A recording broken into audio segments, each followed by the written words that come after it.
Mother's day কবে হয়ে গেছে, তাও আজকের দিনটা একটু স্পেশাল। কারণ আজকে লাকির স্কুলে আজকে মাদার্স ডে সেলিব্রেশন হবে।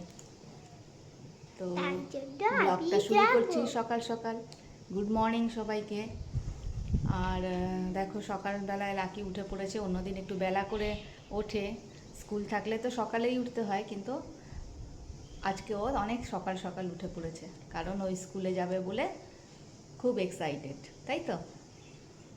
সব বন্ধুরা মিলে স্কুলে যাবে, মজা করবে, আর মাদার্স ডে সেলিব্রেট হবে। তো আমিও এক্সাইটেড আছি, দেখা যাক কি হয়। আর উঠে আমি দেখো আমার সকালের কাজকর্ম আমি সেরে নিয়েছি। এবার রেডি হব, লাকিকে একটু খাইয়ে নেব, খাইয়ে তারপরে যাব স্কুলে। তো পুরো ব্লগটা দেখতে থাকো, নিশ্চয়ই ভালো লাগবে। লাইক করে কমেন্ট করো, টাটা। এবার দেখো লাকিকে একটু মেকআপ করাতে বসে পড়েছি। কিছুই করাবো না সেরকম, কারণ স্কুলের প্রোগ্রাম, তোমরা তো জানোই স্কুলে বেশি সাজগোজটা ঠিক নয়। তো আমিও সেটা একদমই পক্ষপাতী নয় যে স্কুলে বেশি সাজগোজ করে যাওয়া।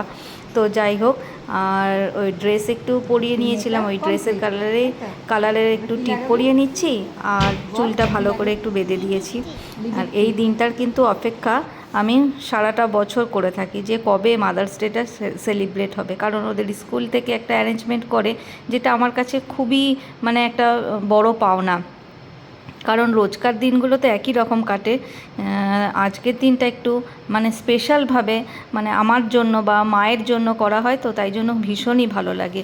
তো দেখো রেডি হয়ে দুজনে বেরিয়ে পড়েছি। কেমন লাগছে আমাদের দুজনকে অবশ্যই কিন্তু জানাবে কমেন্ট করে। আর এইখান থেকে আমার বাড়ি থেকে 10 মিনিটের দূরত্বে লাকির স্কুল। আর এখানে কিন্তু একটা মন্দিরও পড়ে, যেটা কিন্তু খুবই জাগ্রত। তোমরা আগের একটা ভিডিওতে, শর্ট ভিডিওতে আমি কিন্তু দেখিয়েছিলাম এখানে এলভেল পুজো, মানে পুজোটা এখান থেকেই হয়। এটা কিন্তু মা ওলাইচণ্ডীর তলা বলা হয় এখানে, বা ওলাইচণ্ডী মায়ের মন্দির। তো এখানে কিন্তু অনেক দূর থেকে ভক্তরা এসে পুজো দেয়। কোনো একদিন তোমাদেরকে মন্দিরটার ভেতরটা নিয়ে গিয়ে দেখাবো। দেখো কথা বলতে বলতে চলে এসছে একদম স্কুলের সামনে। আর স্কুলে সব মায়েরা এসে একদম রেডি হয়ে দাঁড়িয়ে আছে যে কখন স্কুলের গেটটা খুলবে আর মায়েরা কিন্তু ভেতরে যাবে। তো স্কুলের গেটটা একটু 5-10 মিনিট একটু খুলতে দেরি হয়েছিল। তারপর আর আমরা এখানে কিন্তু সবাই মিলে খুব মজা করছিলাম, বাচ্চারাও কিন্তু খুব মজা করছিল এখানে দাঁড়িয়ে। আর দেখো প্রত্যেকটা বাচ্চা কিন্তু বেশ সুন্দর করে সেজে এসেছিলো, মায়েরাও সাথে কিন্তু খুব সুন্দর করে সেজে এসেছিলো। তারপরে আমরা একটুখানি এখানে ওয়েট করার পরে ভেতরে যাই। আর স্কুলটাও তোমাদেরকে দেখিয়ে দিলাম বাইরে থেকে। আর এখানে দেখো কত সুন্দর মিসরা ডেকোরেশন করেছে, বেলুন আরও অনেক কিছু দিয়েই করেছে। আর এখানে দেখো প্রত্যেক বছরই এই ফ্রেমটা বানানো হয় মায়েদের সাথে বেবিদের একটা ফটো তুলে রাখার জন্য। আমিও এটা তুলে রাখলাম যাতে লাকি বড় হয়ে দেখতে পায় যে ওর স্কুলেও এরকম সেলিব্রেট হতো। কারণ উঁচু ক্লাস হয়ে গেলে হয়তো নাও হতে পারে, এই ছোটো বয়স থেকেই ও জানলো যে মাদার্স ডে কী।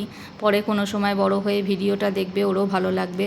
আর এখানে কিন্তু সব মিসদেরকে দাঁড় করিয়ে আর বাচ্চাদের একসাথে কিন্তু আমরা ফটোও তুলে নিয়েছিলাম।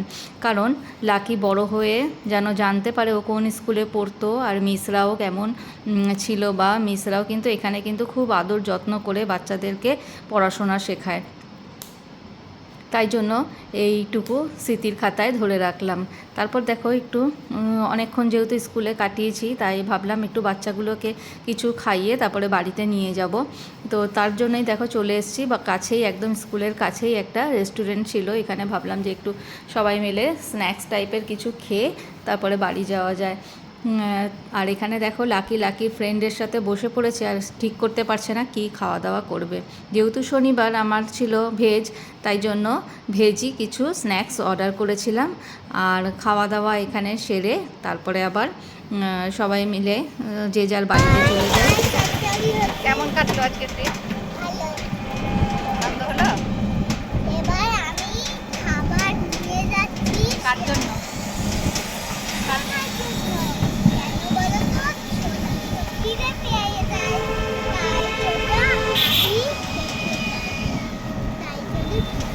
তোমরা কিভাবে সেলিব্রেট করলে মাদার্স ডে অবশ্যই আমাকে জানিও। আর ভালো লাগলে কিন্তু ভিডিওটা অবশ্যই লাইক করো।